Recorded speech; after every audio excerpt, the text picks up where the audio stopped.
오늘부터 우리가 시리즈를 바꿔서 이제 새로운 시리즈로 이 두 짐승 시리즈를 공부하려고 해요.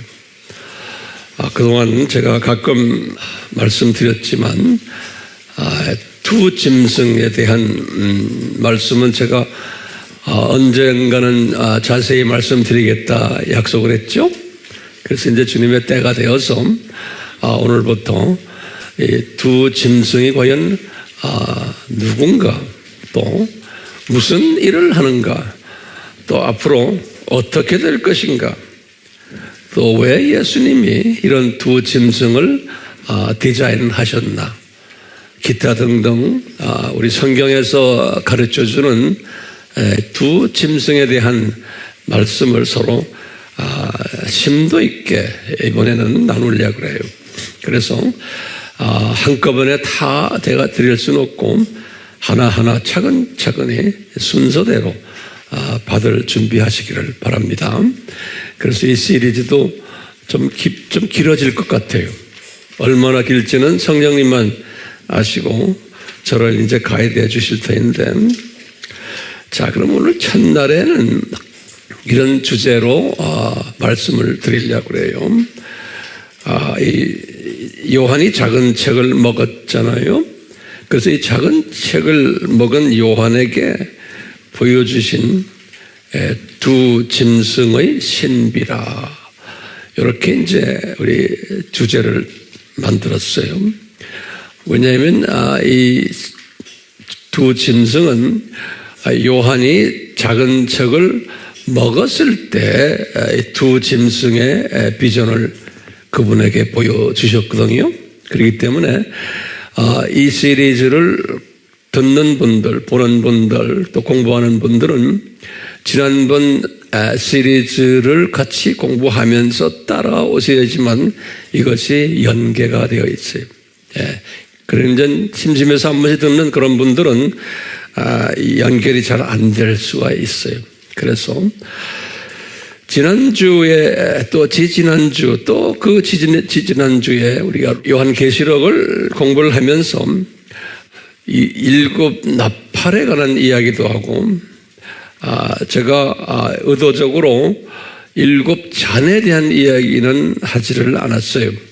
이제 그것은 다음에 이제 이 두 짐승 시리즈와 이제 연결돼서 이제 계속 될 것이에요. 그래서 이제 지난 우리가 나팔 재앙 이야기할 때 항상 잊지 말아 주시길 바라요. 여섯째 나팔을 불 때였어요. 여섯째 나팔을 불 때 한 힘센 천사가 손에 작은 책을 가지고서 이렇게 피면서 요한에게 하는 말이 있었어요. 요한아, 이 책을 네가 이제 받아서 먹어라, 그런 거예요. 그게 이제 여섯째 나팔을 불 때 일어났던 이야기거든요. 이제 요한계시록 10장 2절부터 이제 시작이 돼서 쭉 나오는 이야기예요. 10절까지. 그래서 이제 10장 10절에 요한이 이 책을 먹었어요. 그랬더니 먹고 나니까 이분이 입에는 꿀처럼 단데 요한이 그 배에는 쓰더라 그랬어요. 왜 쓴지는 우리가 지난번에 이야기했어요. 환난 이야기가 거기에 담겨 있기 때문에 이제 썼다 이렇게 표현한 것 같아요. 그때 천사가 말하기를, 요한아, 네가 이제부터 많은 백성들과 또는 민족들과 언어들과 왕들 앞에, 그러니까 전 세계인들 앞에 다시 예언해야 하리라. 중요한 말은 다시, again 예언을 하는데, 지금 요한계시록 1장에서부터 쭉 지금 10장까지 왔는데 10장 마지막에 하시는 말씀이 다시 예언해라. 그러니까 10장까지의 예언은 이미 했는데 이제는 새로운 업그레이드된 예언을 하라는 거예요. 이제 11장부터 이제 시작이에요. 그래서 이제 그 다시 예언해야 하리라. must 영어로 must 반드시 해야 된다는 거예요. 그러니까 이렇게 다시 예언을 하려면 이 말은 업그레이드 된 예언을 하려면은 무엇을 먹어야 된다는 거예요? 작은 책을 먹어야 된다는 거예요. 그러면 이제 우리가 요한에게 이제 우리가 한번 물어볼 필요가 있어요. 요한 선생님, 이 작은 책을 뭐라고 생각합니까? 하면 우리 그동안에 공부했지만 저의 그 느낌은, 저의 그 깨달음은 요한은 이 소위 기독론의 대가다 그랬죠. 그러면 황 목사님 어떻게 이분이 기독론의 대가입니까? 그러면 뭐라고 우리가 대답했어요? 이분은 요한복음을 저술하신 분이에요. 그러니까 요한복음은 예수님에 관한, 예수님의 신성에 관한 특별한 복음이 요한복음이에요. 그리고는 이분이 또 요한 1서, 2서, 3서를 기록했어요. 그러니까 다 예수님의 신성을 이야기하시는 분이에요. 그러니까 우리가 예수님의 신성 공부를 하려면 꼭 요한이 기록한 책들을 아주 자세히 공부해야 돼요. 거기다가 이분이 또 주 95년에 요한 1서, 2서, 3서는 85년에 쓰셨거든요. 주 후에. 그리고 10년 후에 95년에 요한 계시록을 또 받았잖아요. 그래서 요한 계시록에서도 전부 예수님 이야기죠. 1장부터 지금 10장까지 받았는데 10장 마지막에 가서 작은 책을 먹으라는 겁니다.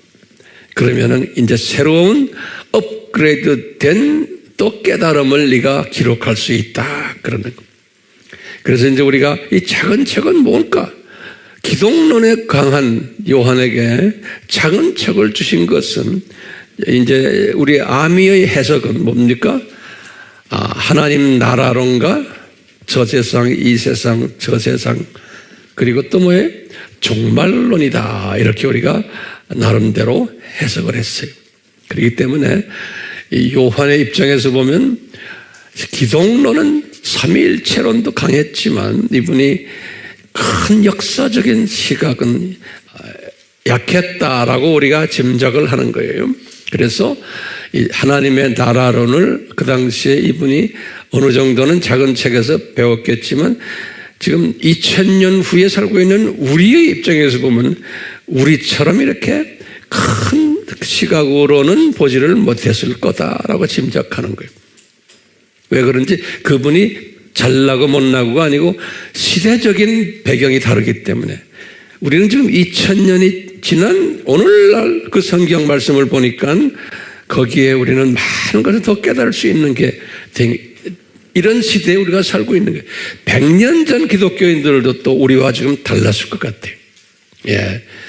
그렇기 때문에 오늘날 우리가 지금 이 산고시대에 깨닫는 그러한 시대에 살고 있는 우리가 보는 이 지금 이 작은 책은 의미가 남다르게 더 심각하게 거기에 하나님 나라론과 또 종말론이 분명히 그 책 속에 있다라고 보는 거예요. 그런데 오늘날 살고 있는 기독교인들 중에서도요, 대부분이 이 하나님 나라론과 종말론에 뭐 관심이 없거나 또는 무지하거나 또는 잘 교육이 안 된 부분들이 너무나 많아요. 그렇기 때문에 이 요한 계시록을 이제 해석을 할 때 좀 부족한 부분이 많음을 우리가 볼 수가 있어요. 그런데 또 어떤 분들은 자기가 아는 것이 최고라고 요한 계시록 해석을 하는 분들 중에서 다른 해석은 틀려먹었다, 내 것이 최고다라고 하는 분들이 가끔 이렇게 신학자들 중에서도 있지만 또 목사님 중에서도 강의하는 것들을 가끔 이렇게 읽어보면 제가 보면은 그래요. 그렇지만 그렇다 안 그렇다 싸움할 필요는 없죠. 그냥 그렇게 이해를 하고 계시면 됩니다. 제가 부탁해요. 절대로 남을 비방하지 마시기를 바라요. 자, 작은 책을 먹은 요한이 다시 예언하기 시작한 거예요. 이분이 그때 이제 11장으로 들어가는 거예요. 요한계시록. 다시 예언을 몇 가지를 했어요?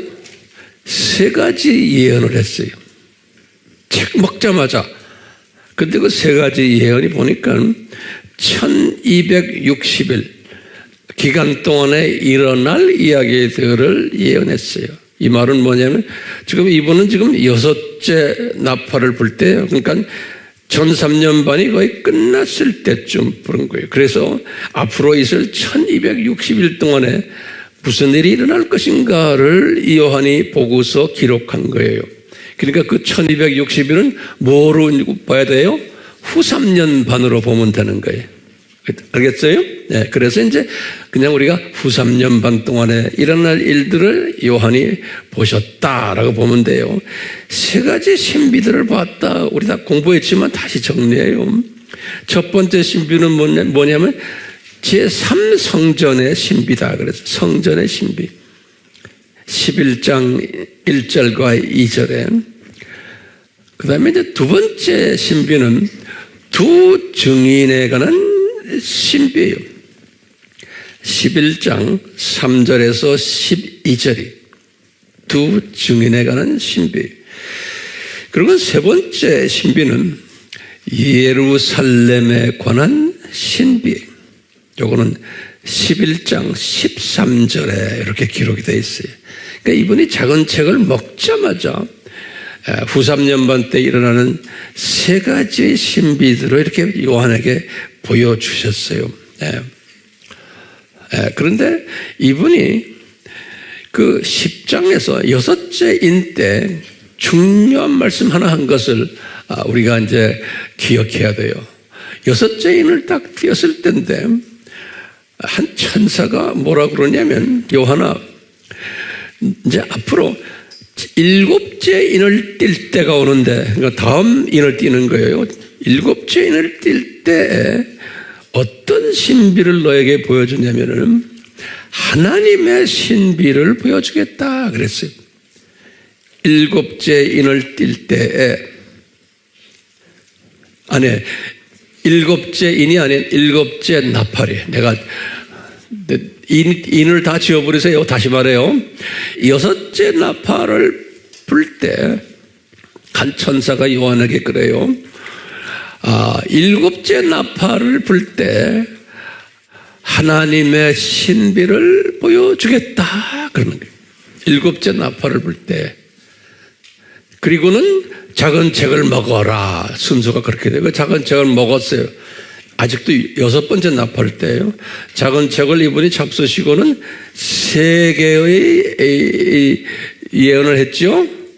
그 세 개의 예언이 뭐였죠? 다시 보면 성전, 두 증인, 예루살렘. 이 예언을 끝내고는 그 다음에 일곱째 나팔을 부는 거예요.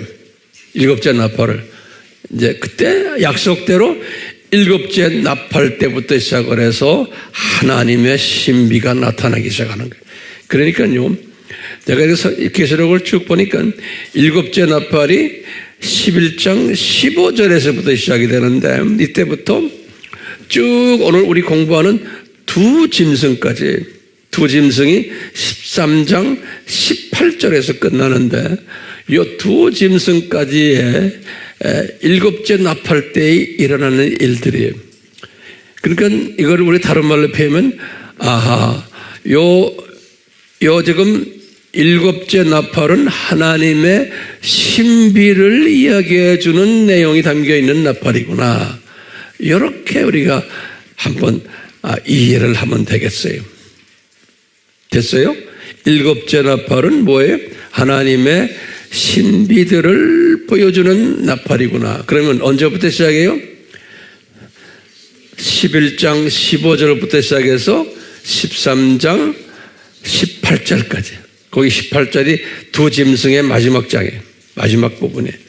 그렇기 때문에 그 이제 그런 큰 그림 속에 이제 딱 보면 우리가 이제 이 하나님의 신비를 지금 일곱째 나팔 때 보여주는데 첫 번째는 우리 다 공부했지만 또 한번 간단히 봐요. 첫 번째는 예수님이 통치자이시다라는 신비를 먼저 보여줬어요.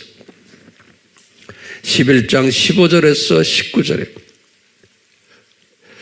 그리고는 두 번째 신비는 창세전 십자가의 신비를 이건 12장 1절에서 2절이에요. 세 번째는 여인 이스라엘의 신비. 이것도 12장 1절에서 2절이에요. 네 번째 신비는 불법의 신비를 보여줬어요. 12장 3절에서 4절에 이제 붉은 용 이야기. 근데 이제 붉은 용이 보면은 3절에 어떻게 생겼냐면 요거 잘 들으세요. 이 붉은 용이 머리가 7개고 뿔이 10개 있어요. 그리고 7개의 머리에 왕관을 쓰고 있는 모습이에요.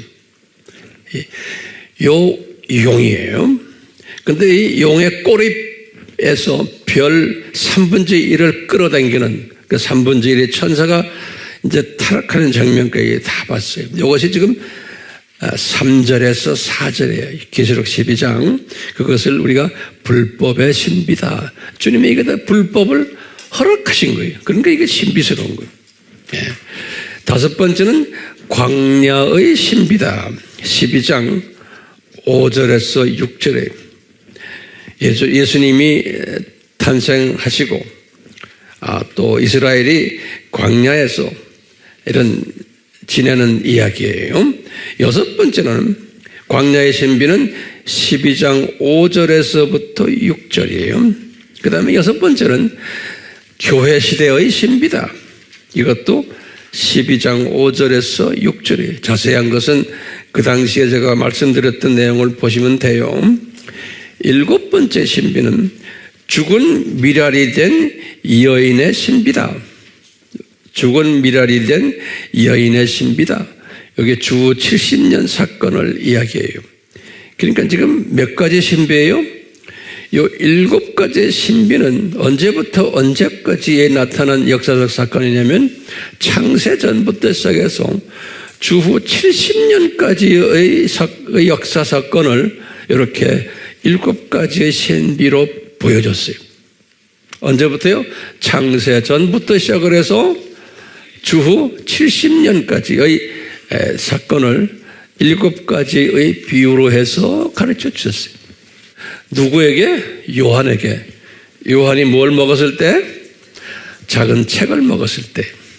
자, 그리고는 짬뿌를 해가지고 1300년반으로 다시 연결이 돼요. 그래서 요 1300년 동안에 일어날 5가지의 신비들을 또 요한에게 보여주시는 거예요. 그래서 첫 번째 신비는 1003년 반의 신비. 이제 1260일이라는 거예요. 그래서 이제 이것이 요한 계시록 이제 12장 이제 6절에서부터 계속해서 나와요. 그래서 1003년 반이라는 의미는 우리 공부했지만 42개월 또는 한때, 두때, 반때 또는 1260일 이런 이야기들이죠. 계시록 11장 3절, 12장 6절은 1260일이다 이런 말이 나오고요. 42개월이라는 말은 11장 2절, 13장 5절 그래요. 또는 한때, 두때, 반때다 하는 말은 12장 14절에 이런 단어들이 나와요. 여기 첫 번째 신비를 지금 1003년 반 동안에 일어날 첫 번째 신비가 1003년 반의 신비고 두 번째 신비는 여인 양육의 신비다. 우리 공부했어요. 그러니까 여인이란 것은 이제 이스라엘을 이야기를 해요. 이스라엘을 양육하는 12장 6절, 12장 14절이에요. 세 번째 신비는 하늘에서 전쟁이 일어난 하늘 전쟁의 신비다. 지금 1003년 반 때 일어나는 일이에요.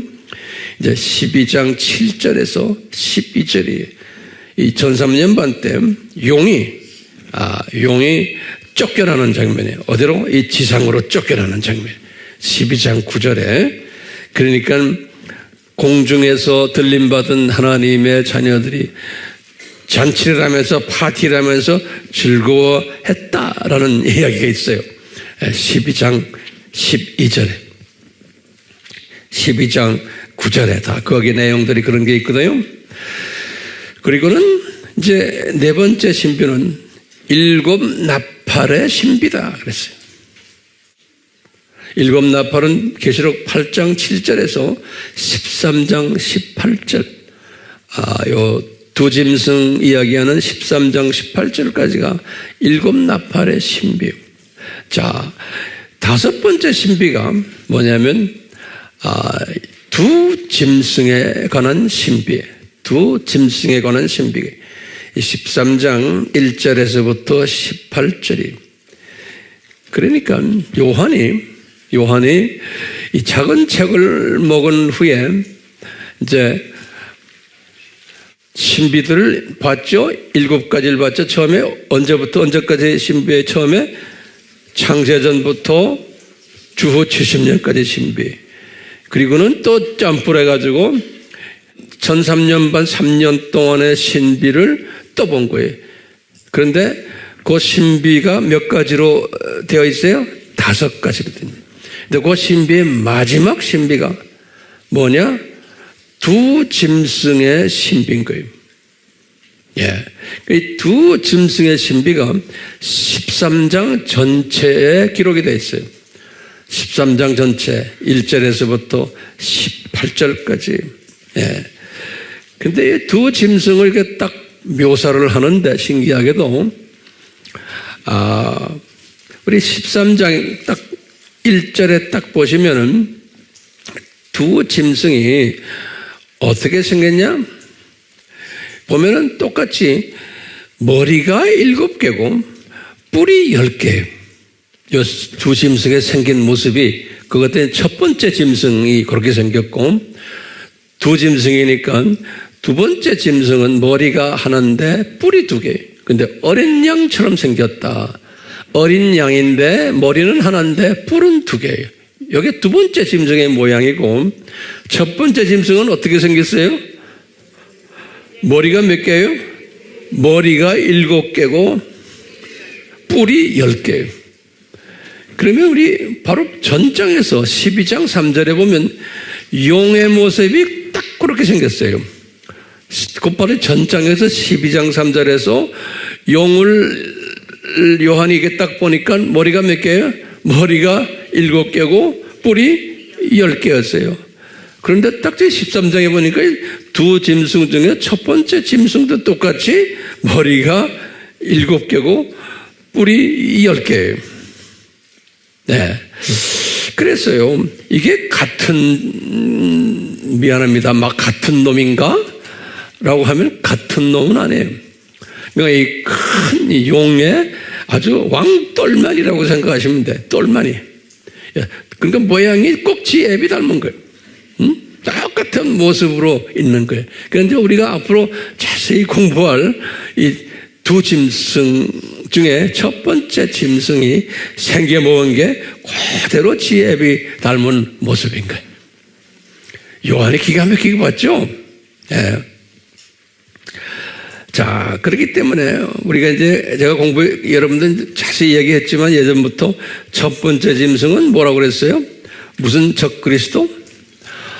정치, 경제, 문화, 사회, 교육 이런 전반의 윤리 도덕할 거 없이 전반을 통치하는 우리 인간의 사회에서 영향을 주는 이런 소위 인물이 또는 인물 구조가 그룹이 한 분을 이야기하는 게 아니에요. 엔타이크라이스트예요. 그래서 이런 적그리스도를 첫 번째 짐승으로 저는 이렇게 해석하고 있어요. 자세한 내용 언제 때가 되면 공부할 거예요. 그리고 이제 두 번째 짐승은 우리 뭐라고 그랬죠? 두 번째 짐승은 종교적 적그리스도. 어린 양처럼 생겼어요. 예수님처럼 생겼는데 뿔이 2개가 있고 말은 용처럼 말하더라 그랬어요. 그러니까 말하는 건 용의 입을 말하는데 생긴 거는 예수님처럼 생긴 이런 종교적 적그리스도가 나타날 것을 요한에게 이렇게 보여주신 거예요. 요한에게. 그러니까 내가 볼 때 요한이 그 당시에 이 비전을 보시고는 우리처럼 소화했을까라고 한번 질문을 던져본다면 미안하지만 제 생각에는 우리처럼 보지를 못했을 거예요. 이분은 이것을 이렇게 보고 기록하는 그 수준으로만 끝나지 않았나라고 생각이 돼요. 당연하죠. 아무리 예수님의 제자지만 그런 한계성을 가질 수밖에 없어요. 2000년이라는 긴 역사를 살지 않았기 때문에. 자, 그런 측면에서 이제 우리가 나중에 이제 자세히 또 해석을 할 거예요. 그러면 이제 한 가지 우리 질문 던질게. 이 두 짐승이 요 1003년 반 요때만 존재한 짐승인가? 라고 한번 노트에 꼭 질문을 던지세요. 1003년 반 그때 이 두 짐승의 모습을 보여줬기 때문에 이 짐승이 1003년 반 그 당시에만 나타났던 짐승인가요? 라고 질문을 던지세요. 이 질문을 꼭 노트에 꼭 집어넣으셔야 될 굉장히 중요한 질문이에요. 그러면 뭐라고 대답해요? 아니다. 이 두 짐승은 내가 볼 때 창세 전부터 디자인된 이 사탄의 똘만이다라고 한번 전제를 한번 깔아놓고 제가 이제 말씀을 나누게 될 거예요. 그러니까 이것은 하나님의 철저한 플랜 속에서 이런 적그리스도들을 만드셔가지고 쭉 진행해 오다가 구약시대부터 신약시대에 쭉 진행해 오다가 소위 클라이막스에 올라온 이 두 짐승의 역사가 아주 클라이막스로 올라오는 이때가 전 3년 반 또 후 3년 반 때다라고 보는 거예요. 그러니까 전 3년 반 때는 심하게 있다가 후 3년 반 때는 더 심하게 있다가 후 3년 반 끝날 때 불못으로 던짐받는 19장 계시록 20절이 하나님께서 이분들은 이 천년왕국에도 집어넣질 않아요. 근데 이 팀들이 오늘날 구약시대에도 그렇고 신약시대에도 그렇고 이것이 우리의 인류 역사를 한 손에 쥐고서 까불었던 친구들이 이 친구들이 왜? 하나님 예수님의 창중에서 그러니까 이 세상은 사탄이 이 세상의 임금이죠. 그렇죠? 이 세상 왕으로 만들어놨잖아요. 그렇기 때문에 사탄의 똘마니들을 다 이 세상의 왕 노릇을 해야 되는 거예요. 그럼 이 세상은 언제부터 시작해요? 아담 타락서부터예요. 그래서 지금까지 이 팀들이 예수님의 허락 안에서 예수님의 디자인 속에서 이 악한 행동을 하면서 또 왕노릇하면서 이 세상을 지배해야만 되는 거예요. 그런데 이제 예수님의 재림 전인 오늘날 되면 이 짐승들이 그동안에 좀 숨겨져 있다가 소위 이제는 나타나서 대부분의 사람들이 이제 알게 되는 때에 온 거예요. 그래서 이제 우리는 그 때가 되었기 때문에 이 두 짐승 시리즈를 공부해야 되는구나. 제가 이것을 나누어야 되겠구나라고 생각한 거예요. 소화할 수 있는 사람들이 있기 때문에. 그래서 이것을 함부로 어디 가서 이야기할 수는 없어요. 왜냐하면 소화를 못하기 때문에 그래요. 잘못하면 목사님 너무 지나치게 나가십니다. 이렇게 또 말하는 분들도 있기 때문에 그래요. 그래서 이제부터는 제가 이 말씀을 쭉 나누면서 선교지에 가서도 이번에 중동에 가서도 이 비슷한 이야기를 하니까 이제는 사람들이 알아들어요. 그러니까 이번에 이스라엘 하마스 전쟁, 또 요새 나오는 여러 가지 이야기들을 저쪽 동네 가도 다 알아요, 이제 사람들이. 우리만 아는 게 아니에요. 그러니까 이제 그쪽 동네 분들도 더 알기를 기다리고 있어요. 자, 그러면 이 질문 하나만 좀 던져봐요. 왜 이 신비라고 했나? 이제 왜 신비라는 단어를 예수님이 쓰도록 요한에게 말했나? 하나님의 신비, 천국의 신비, 불법의 신비, 다 바울에게도 요한에게도 이 신비라는 단어를 집어넣었어요. 무스테리온, 헬라말로 무스테리온, 영어로는 미스터리. 무스테리온, 그거는 뭐예요? 헬라말이. 영어로는 미스터리 그런 거예요. 한국말로는 신비. 그래요. 근데 한국말 어떤 한글 성경에는 신비 대신에 뭐라고 썼던가? 비밀이라고 써놨어요. 참, 그건 아니에요. 비밀이 아니에요. 신비. 미스터리가 어떻게 비밀이 돼요? 미스터리 하면 사전 찾아보면 뭐 나와요? 신비로 나와요. 자, 보세요. 왜 신비인가? 그러면 뭐라고 대답하실래? 이 말은 뭐냐면 우리 인간의 이성과 논리로는 설명이 되지 않기 때문에 그런 겁니다. 인간의 이성과 논리로, 과학으로, 철학으로 이것이 소화가 안 돼요. 그렇기 때문에 예수님도 그걸 아시고 미스터리라는 단어를 쓰게 하셨어요. 특히 예수님의 이 미스터리들은 다니엘에게 말했어요. 특히 예수님의 재림 전에 일어나는 이 미스터리들은 다니엘서 12장 4절에 다니엘은 주전 600년 본이거든요. 내가 너에게 주는 이 다니엘에게 주는 이 모든 미스터리들은 숨겨놔라, 봉해버려라, 종말 때까지. 왜냐하면 이거 아무리 말해도 사람들은 소화 못한다. 그래서 뚜껑을 닫아놨어요. 다니엘서 12장 4절에. 똑같이 요한에게도 마찬가지. 이것을 닫아놨어요. 그래서 요한 계시록을 우리가 계시록이라 그러는 거예요. 계시록이라는 뜻이 revelation, 영어로 reveal 한다는 소리. 다시 말해, reveal은 뭐냐면 숨겨놓은 것을 뚜껑을 열어서 보여준다는 소리예요. reveal 하는 거예요. 그래서 revelation 그러는 거예요. 요한 계시록을. 그러니까 오랫동안 뚜껑을 닫아놓고 숨겨놨던 것을 이제 열어주는 거예요.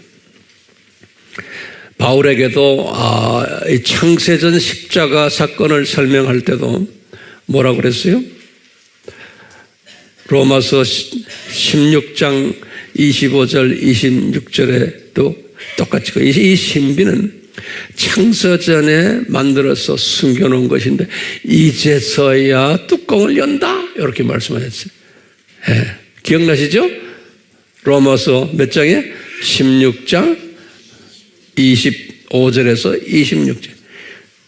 고린도전서 2장 7절에도 마찬가지예요. 다시 말하면 숨겨놨다가 이제서야 뚜껑을 연다. 그렇기 때문에 이 뚜껑을 열 때 아무나 그 뚜껑을 연 걸 보고 다 소화하면 얼마나 좋아요? 아닌 거예요. 그 소화가 아무나 할 수 있게 안 되어 있어요.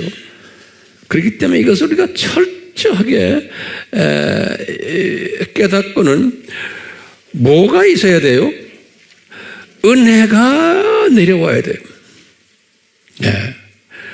은혜가 내려왔을 때 은혜 받은 사람에게 성령님의 도우심이 따라와요. 성령님의 도우심이 따라와 가지고 이분에게 소위 은사들을 주시는 거예요. 어떤 은사들이에요? 이 신비를 깨닫는 은사들을 주시는 거예요. 이 신비를 깨닫는 은사들을, 이 신비를 깨닫는 분은 제가 볼 때는 이 신비를 깨닫고 열심히 외치게 돼 있어요. 나만 알고 있는 사람은 꿀먹은 벙어리들이에요. 이런 사람은 주님이 기뻐하지 않으세요. 머리만 커졌지 그런 사람은 더 질책을 받아요. 나중에 잊지 마세요. 모르는 게 나아요. 알면은 이것을 나눠야 돼요. 내가 말주변이 없으면은 이것을 퍼다 날려야 돼요. 어떻게 하든 전파해야 돼요. 여기에서 큰 차이가 있어요. 자, 이 들림받은 사람은 이 신부가 되잖아요. 그렇죠? 이 신부가 되면 신부가 가지고 있는 신부의 책임이 있는 게 뭐예요? 천년왕국 때 지도자급의 사람들이, 그리고 새하늘과 새 땅에서도 지도자급이 되는 사람이 신부예요. 그래서 왕권을 허락받은 사람들이에요. 그래서 주님 예수님께서는 이때 천년왕국 때 왕 중에 왕 역할을 하는 분이 최고의 왕이 예수님이시지만 그 바로 밑에 오른팔 역할을 하는 분을 제가 말씀드렸죠. 다윗으로 저는 보고 있어요. 왜? 이사야에게 그걸 보여주셨어요. 이사야서 11장 2절에서 보면 1절에서 5절까지 그 내용이 다 다윗이 있는데 그 천년왕국 이야기예요. 그 당시의 모습을 보니까 다윗이 가장 높은 지도자인 것을 거기에서 보여주세요.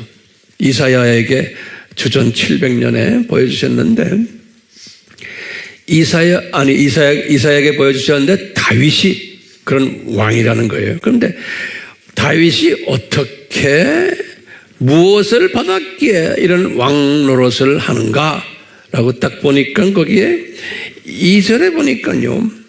이사야서 11장 2절에 이분에게 은혜를 주셨고 성령님이 도우셨는데 지도자로서, 그런데 이분에게 성령님의 은사들을 주셨는데 그 은사가 특별한 은사들이에요. 이 지도자로서의 은사들이, 이것을 저는 오늘 말씀에서 강조하려고 그래요. 이분이 받은 이 은사도 우리가 받아야 되는 거예요. 이 은사를 받은 사람이 들림받아서 나중에 신부가 되고 천년왕국 때 왕노릇하고 이제 영원세계에서도 왕노릇하는 사람들이에요. 이 은사가 뭐냐 보니까 첫째 은사가 세 그룹으로 나눴어요. 첫 번째는 이거 잊지 마시고 항상 머릿속에 기억하세요. 지혜와 명철의 영이다 그랬어요.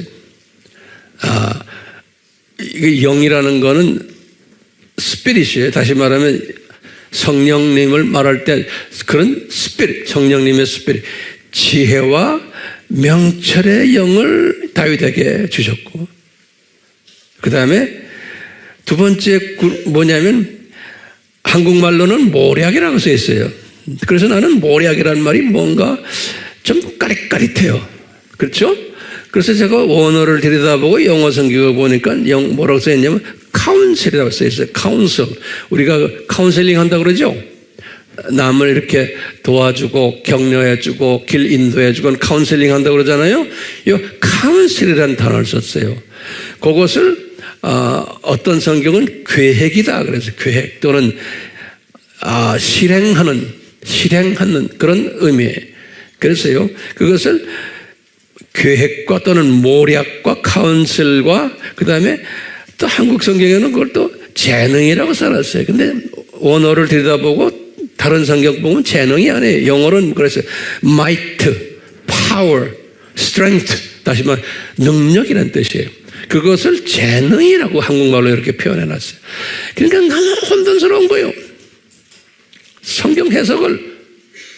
그러니까 해석도 엉뚱하게 나오고. 그러니까요, 지혜와 명철은 그대로예요. Wisdom and understanding 그랬어요. 그 wisdom은 뭡니까?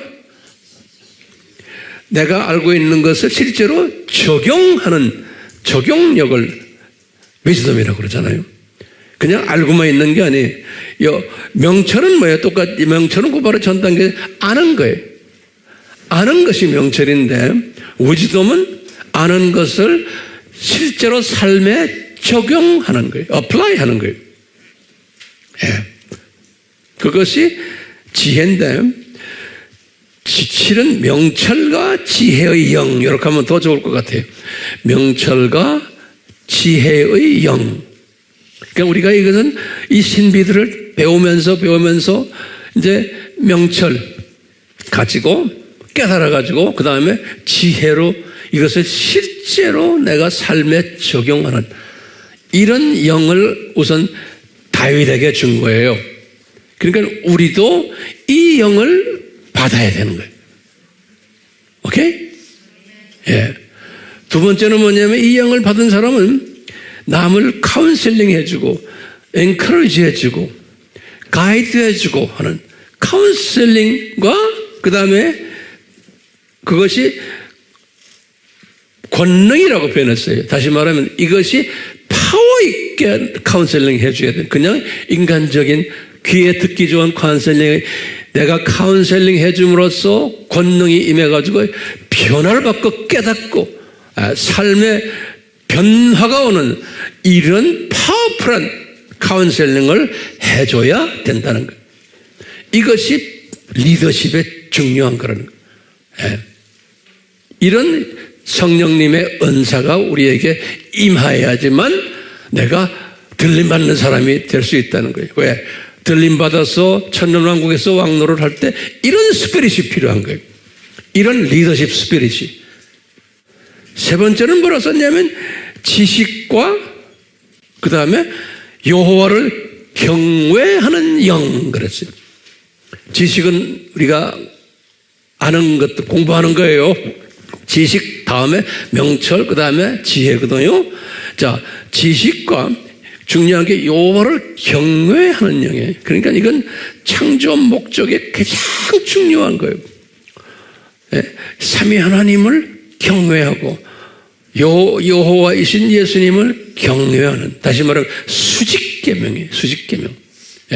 이 수직계명을 잘 순종하고 이거대로 사는 사람의 영이에요.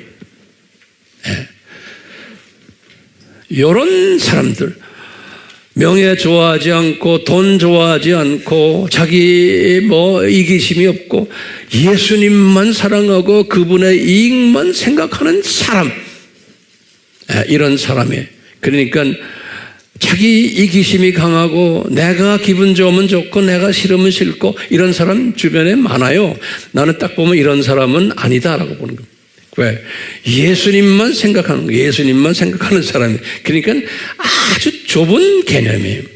그러니까 여러분들이 황 목사님을 보면 답답할 거예요. 여러분들 중에 어떻게 목사님은 그렇게 좁은 생각을 가지고 계십니까? 그러면 성경에 이렇게 좁게 만들어놨어요.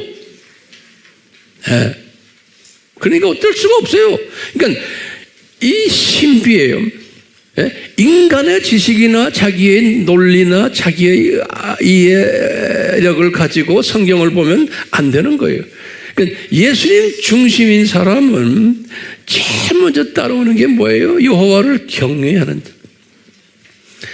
여호와를 경외하는 자가 솔로몬이 뭐라고 그랬어요? 지식의 근본이요 지혜의 근본이다 그랬어요. 여호와를 경외하는 자가. 자, 그렇기 때문에 이제 우리가요 지금 이 신비를 작은 책의 신비예요. 요한이 먹은 이 작은 책의 신비를 우리가 조금이라도 깨달으면 이제 굉장히 좋은데, 오늘은 우리가 지금 뭐냐면 그 중에서도 두 짐승의 신비를 우리가 지금 공부하려고 그래요. 두 짐승의 신비. 이 작은 책 먹은 요한이 본 두 짐승이에요. 이 두 짐승의 신비를 우리가 보려고 하면 기본 조건이 있는 거예요. 이 다윗에게 주셨던 이 신부의 영을 우리가 필요로 하는 거예요. 이 신부의 영을 찾아야만 이 두 짐승 속에 숨겨진 이 보물들을 우리가 만질 수가 있고 볼 수가 있고 느낄 수가 있어요. 네. 그래서 우리가 지금 이 두 짐승 시리즈를 시작을 할 때 그냥 인포메이션으로만 들으려고 여기 앉아 계시면은 실패하세요. 절대로 실패하세요. 그렇기 때문에 여러분들 이제 기도를 하면서 예수님 이 두 짐승 공부를 이제 우리가 할 터인데 저에게 뭘 달라고 기도해요? 다윗 왕에게 주셨던 앞으로 주실 요 몇 가지예요? 지혜와 명철의 영을 주시고 또 모략이란 말은 난 듣기 싫어요. 모략보다 뭐라고 해요? 카운슬링, 그냥 남을 이렇게 엔커리지 해주는, 가이드 해주는 카운슬링 파워와 그 다음에 마이트 파워를, 능력을 나에게, 내가 입을 열고 한마디 하면은 그냥 촥촥 알아먹는 그런 그 파워풀한 그러한 입이 되도록, 그러면서 예수님을 경외하는 사람으로서의, 그러니까 모든 조건이 예수님을 경외하는 사람으로 지혜와 명철의 영, 카운슬링과 능력의 영, 이런 것들 주시옵소서. 그러면은 내가 이제 앞으로 공부할 이 두 짐승의 이 부분들에서 많은 것을 나에게 깨닫게 해주시고 이 시대를 보는 분별력을 가지게 되는 거예요. 이 시대를. 이번에 우리 두 짐승 공부는 그걸 공부하면서 우리가 굉장히 구체적으로 들어갈 텐데요.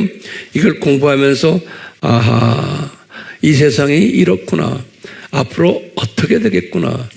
지금 우리가 지금 경험하고 있는 이 세상의 경제, 정치, 문화 모든 부분에서 지금 이것을 지금 운행하는 그 친구들이 누구구나 라는 것을 다 이제 볼 수가 있어요. 오케이? 심지어는 우리나라가 앞으로 내년에 선거 있을 때도 어떤 놈이 이 선거를 지고 있구나 이런 거 이제 다 이제 알게 돼요. 우리나라만이 아니에요. 선거 문제가 전 세계적인 문제예요. 왜 우리나라가 이렇게 이런 모양 가느냐? 우리는 고작해 우리나라 아닙니까? 우리나라만이 아니에요. 전 세계가 그렇게 가고 있어요. 왜요? 이 두 짐승 세력들을 주님이 허락하셔가지고 이놈들이 까불도록 만들어놨어요. 그러면 이제 우리의 제정신을 가진 사람들은 어떻게 하나님이 사랑이신데 이런 악한 놈들을 허락하셨어요? 라고 그러면 뭐라고 대답해요? 예수님이 그렇기 때문에 소수의 이런 다윗의 영을 가진 사람만 이해하게 돼 있지 나머지들은 이해 못한단다. 그래서 이것이 두 짐승 신비란다 그러는 거예요. 신비란다는 알겠죠? 영어로 말하면 It's not for everyone. 모든 사람에게 적용되는 가르침이 아니라는 거예요. 그러니까 우리 이 두 짐승 공부를 이번에 할 때 이것은 모든 사람이 소화할 수 있는 가르침이 아니다 라고 전제를 깔고서 우리 같이 공부합시다. 근데 우리에게는 뭐가 필요해요? 다윗에게 주신 그 영이 필요한 거예요. 영이 필요한 거예요. 우리 같이 기도합시다. 하나님 아버지, 우리가 오늘부터 이 두 짐승에 관한 가르침을 섭렵하려고 할 때 우리가 이것을 그냥 하나의 인포메이션, 정보를 받는, 지식을 쌓는 그 수준에서 벗어나게 해주시고 모든 메시지를 받을 때마다 아멘 하고 받는 정말 복된 하트로, 복된 믿음의 사람들로 만들어 주셔서 아멘 하고 그냥 있는 것이 아니고 주여 하면서 열심히 사마리아 여잔처럼 물동이를 집어던지고 뛰는 그러한 복된 자들 되도록 주여 은혜 베풀어 주시옵소서. 성령님이 불같이 임하지 않으면 우리에게서는 이것이 하나의 정보로만 끝날 수밖에 없습니다. 성령님이여 우리로 하여금 사마리아 여자처럼 물동이를 집어던지고 뛰는 그러한 성령의 사람들이 되도록 은혜 베풀어 주시옵소서. 예수님의 이름으로 기도드리옵나이다. 아멘.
예수님, 저희들이 이 신비를 깨닫고 우리의 삶에 적용하며 주님을 기쁘게 해 드리려면 우리가 성령님으로 충만케 옷 입힘을 받아야 되는데, 구체적으로 이사야서 11장 2절에 약속하신 다윗에게 임했던 그 성령님의 역사하심이, 그 성령님의 임재하심이, 그 성령님의 활동하심이, 우리의 삶에 적용하심이 구체적으로 일어나도록, 그렇지 않으면 저희들이 이 두 짐승의 신비를 우리가 능력으로 받아들이기가 쉽지가 않습니다.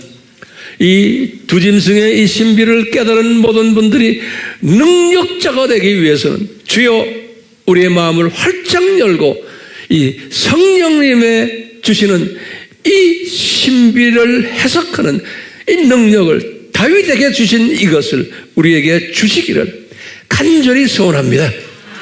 겸손한 마음으로 주여 저희들 다루어 주시옵소서. 능력으로 다루어 주시옵소서. 지식과 지혜로 다루시되 여호와를 경외하는 그 스피릿으로 다루어 주시옵소서. 나의 모든 개인적인 생각과 내 이성간 논리를 다 집어던지게 하시옵소서. 그런 말을 하면 부끄러움을 당하게 하시옵소서. 주여, 이렇게 해 주실 줄 믿습니다. 삼위 하나님 홀로 영광 받아 주시옵소서. 예수님의 이름으로 축원하옵나이다. 아멘.